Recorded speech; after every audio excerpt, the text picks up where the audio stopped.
नमस्कार दोस्तों, स्वागत है आपका हमारे YouTube channel Rohit Yadav group पर। दोस्तों, इस वीडियो के द्वारा PSL के निवेशकों को एक महत्वपूर्ण सूचना के बारे में बताने वाला हूं। जैसा कि आपको हमने पिछली वीडियो में जानकारी दी थी कि PSL कंपनी के भुगतान को लेकर आमजन कल्याण सेवा समिति 27 जून 2021 को आगरा में स्थित भगवान टॉकीज पर एक महत्वपूर्ण मीटिंग करने जा रही है, जिसमें आगरा के आसपास के काफ़ी निवेशकों ने इस मीटिंग में आकर काफ़ी सहयोग प्राप्त हुआ और आगे क्या निर्णय लिया गया, इसी के बारे में मैं आपको इस वीडियो के द्वारा बताने वाला हूं। तो आप इस वीडियो को लास्ट तक देखिए और वीडियो के अंत में एडवोकेट अमित गर्ग जी की एक वीडियो के द्वारा भी इस मीटिंग के बारे में जानकारी दी गई है। तो आप बिना स्किप किए हुए इस वीडियो को पूरा लास्ट तक देखिए। चैनल पर नए हैं तो चैनल को सब्सक्राइब जरूर कर लें। वीडियो को ज़्यादा से ज़्यादा निवेशकों तक शेयर करें। तो आइए जानते हैं इस मीटिंग में हुई महत्वपूर्ण घोषणा के बारे में जानकारी। दोस्तों, वैसे तो बहुत से संगठन हैं जो अपनी तरफ से PSL के पैसों को सेबी के पास से निकालकर आपके पास पहुंचाने में लगे हुए हैं। इसके बावजूद भी सेबी पर इसका कोई असर नहीं हो रहा और लगातार कई सालों से अपनी मनमर्जी चला रही है।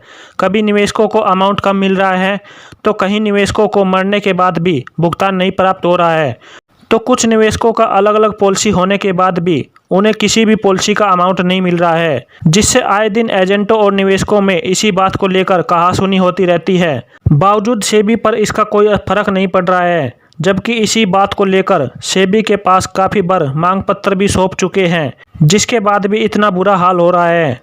तो इसके लिए काफ़ी संगठन अपनी तरफ से पूरी जी जान लगा रहे हैं।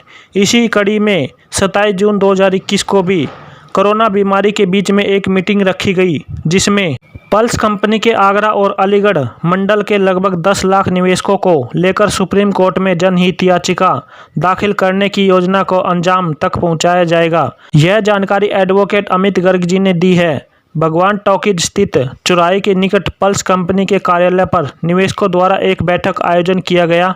सुप्रीम कोर्ट द्वारा गठित की गई RM लोढ़ा कमेटी ने भी निवेशकों को कोई भी भुगतान को लेकर कोई स्पष्टीकरण नहीं दे पा रही है। पल्स कंपनी की संपत्तियों को नीलाम कर निवेशकों का जमा रुपया वापस कराए जाने के लिए सुप्रीम कोर्ट में अपील की जाएगी। बैठक में दिलीप कुमार, नरेश सिंह, मीनू देवी, परमचंद, अशोक कुमार, बहराइच से विनोद कुमार, लायक राम, कंधारी लाल, जय श्री प्रसाद, मथुरा से अशोक कुमार, फिरोजाबाद से KP सिंह, रामदत्त, रामजी लाल व समिति के पदाधिकारियों में धर्मेंद्र यादव, विनीता गुप्ता, आशीष सिंह, सुनील शर्मा और वैभव गुप्ता आदि मौजूद रहे। हमारा पैसा वापस दो, हमारा पैसा वापस दो, लोढ़ा कमेटी पैसा वापस दो। नमस्कार मेरे सभी पल्स पीड़ित साथियों को।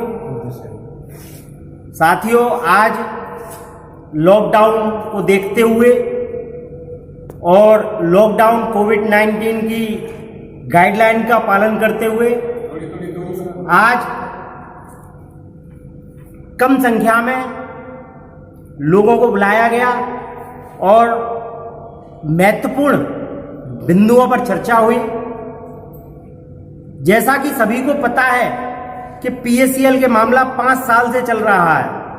सुप्रीम कोर्ट के आदेश के अनुसार 2 फरवरी 2016 को जो आदेश आया, लोढ़ा कमेटी बना दी गई कि पल्स की संपत्तियों को बेचकर निवेशकों को पैसा दिया जाए। लेकिन आज उस आदेश के 16 से 2021 में बैठे हैं। 5 वर्ष बाद भी निवेशकों को उनका भुगतान ब्याज सहित क्या मूलधन भी नहीं मिल पा रहा। आखिर कब तक निवेशक अपने भुगतान का इंतजार करेंगे? कब तक एजेंटों में और निवेशकों में इसी प्रकार से झगड़े होते रहेंगे? जैसा कि हमने आम जन कल्याण समिति के माध्यम से पहले भी कहा था कि बहुत जल्द सुप्रीम कोर्ट में एक जनहित याचिका डाली जाएगी, जिसमें 2 लाख, कम से कम 2 लाख लोगों के हस्ताक्षर, 2 लाख लोगों के डॉक्यूमेंट के साथ हम सुप्रीम कोर्ट जाएंगे। दूसरा, जैसे कि लिखा हुआ है आदेश में कि केवल संपत्ति पल्स की ही बेचकर पैसा दिया जाएगा, और यदि 10 वर्षों में पल्स की संपत्तियों पर जिस तरह से कब्जे हो रहे हैं लोगों के द्वारा अवैध तरीके से बेची जा रही है। यदि 10 आने वाले समय में संपत्तियां ही नहीं रही तो इन 5 करोड़ निवेशकों को पैसा कैसे प्राप्त होगा, इस बात का जिम्मेदारी कोई भी प्रशासन, लोढ़ा कमेटी लेने को तैयार नहीं है।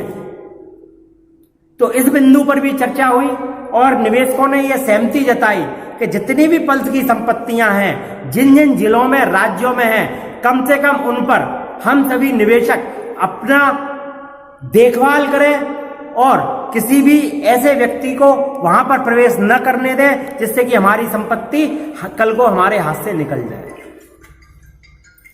हम लोढ़ा कमेटी जी को बहुत जल्द एक प्रस्ताव देने वाले हैं कि इन संपत्तियों को जल्द से जल्द बेचकर उस जिले का कम से कम भुगतान कराया जाए।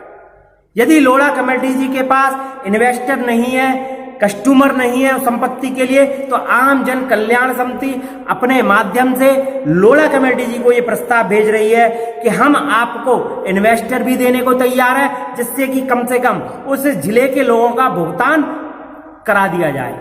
अब बहुत देर हो चुकी है, अब हमें कानून पर भी धीरे धीरे भरोसा लोगों का उठता जा रहा है।